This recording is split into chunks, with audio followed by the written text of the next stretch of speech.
probably might not make sense to some of you. But when we think of sanctuary, we think of a place of safety. Right? We think of a place of rest.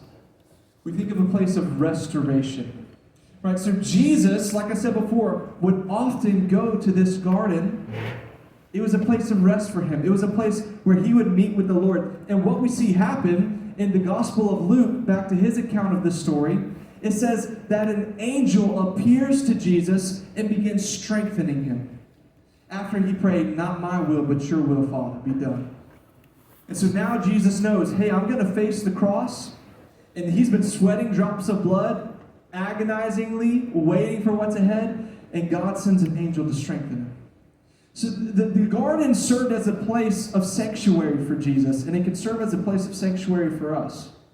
When you meet with God personally, I know that might sound weird to some of you, and we're going to break down further what that means. But when you encounter God personally, he is a sanctuary. A place where you can run to. It doesn't matter what kind of day you had. It doesn't matter what you're going to face next week. He is a place for rest and peace and restoration. The next thing, this might seem like it is the opposite, or that they can't go together, but they actually do. The next thing we see is that the garden is a battleground. The garden is a battleground. And what I mean by that, to remind you, your place of prayer is a battleground. Jesus went there to fight against the enemy. Because here's the beautiful picture. We know that the enemy, Satan, right, the enemy of God, he is defeated when Jesus is hanging on the cross. Right? Because at that moment, Jesus fulfilled all the prophecies and he committed his spirit to the Father, and he says, it is done, right? The sacrifice for our sin had been paid in that moment. So the enemy is defeated at the cross, but his destiny was sealed that night in the garden. Because in that moment, Jesus is praying with the Father, and he prays that very important prayer where he says, if there's any other way, let it be so, God, but not what I will. What you will be done. What you will be done. So Jesus was aligning himself with the will of the Father in that moment. The garden is a battleground because Ephesians 6:12, I have that up on the screen for you. It says, "For we do not wrestle against flesh and blood, but against rulers, authorities, the cosmic powers over this present darkness, against the spiritual forces of evil." That's a heavy verse, y'all, but here's the reality. That our enemies are not each other. Our enemies are not people across the world. It doesn't matter how different we look or different ideologies. That's not who our enemy is. Scripture tells us our enemy is an enemy that we can't even see. Someone who's pulling the strings of culture, right, and pitting people against each other. We're not called to hate any person. Our enemy is unseen, and our prayer is our weapon, and our garden is the battleground. So my question for you, as we continue on through this, is, do you have a place where you go to meet with God? Do you have a place where you go for sanctuary? Where you disconnect from the world? Do you have a place where you can go and do spiritual warfare and pray against the working of the enemy and pray for spiritual strength, praying against addiction, praying against struggle and temptation, and praying that the Lord would strengthen you? It's so important for each of us to do that. It's so important for us to disconnect so that we can connect with God. I know some of y'all may hate it, but I think it's been a great thing that the school system is now allowing you to use your phones during the day. All right? If you're in public school right now, you know all about it, and you're probably upset about it, right? But there's something to that.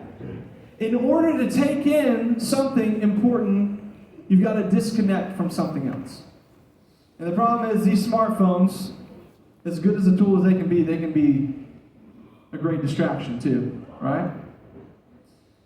It's important when you're spending time with God to also disconnect from things that are going to distract you from Him. And that's why I think the garden is so important. You need a place of peace, a place where you disconnect. You put the phone away, a place where you turn the TV off, and you just meet with the Lord. I shared before, to go back to the different responses of Jesus and His disciples. We see two very different approaches to the garden. and we see two very different outcomes from the garden.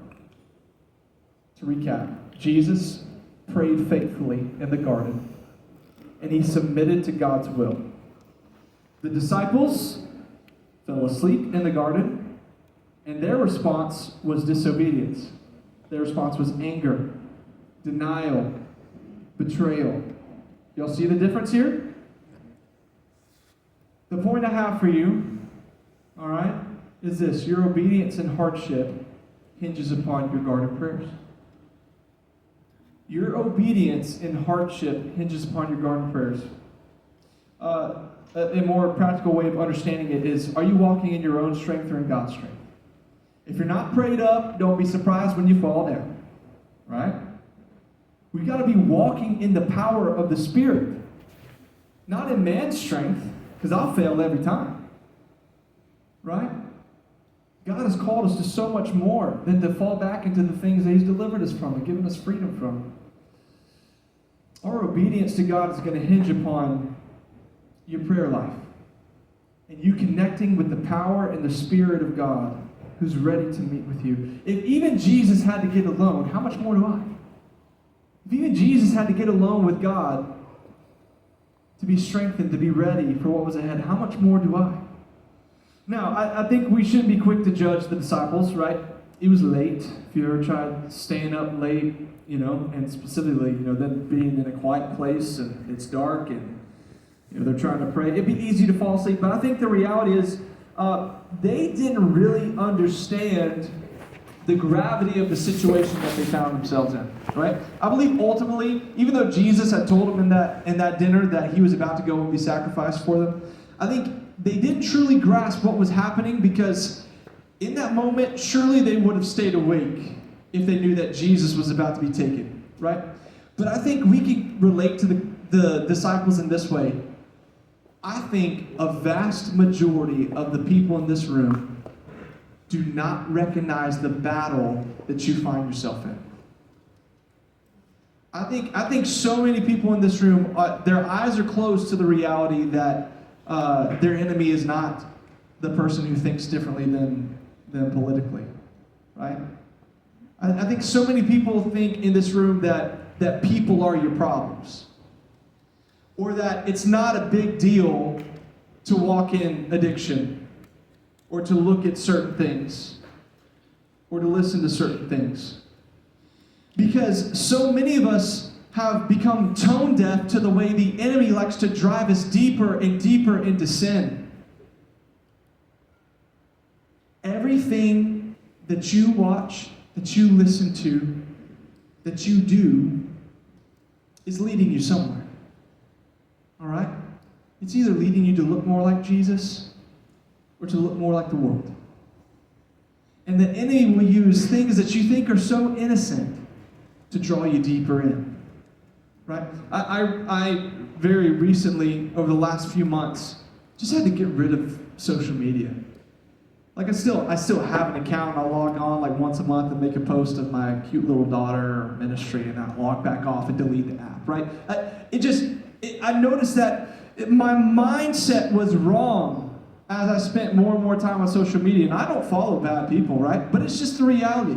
You easily get in that comparison game. There's a post that comes up and instantly, your mind is going a direction it shouldn't, right? But it's more than just social media. The enemy can use anything in your life that drives you away from Him, right?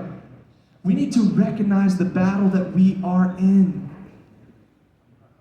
We are facing, right, what Ephesians 6 said, the cosmic powers, right?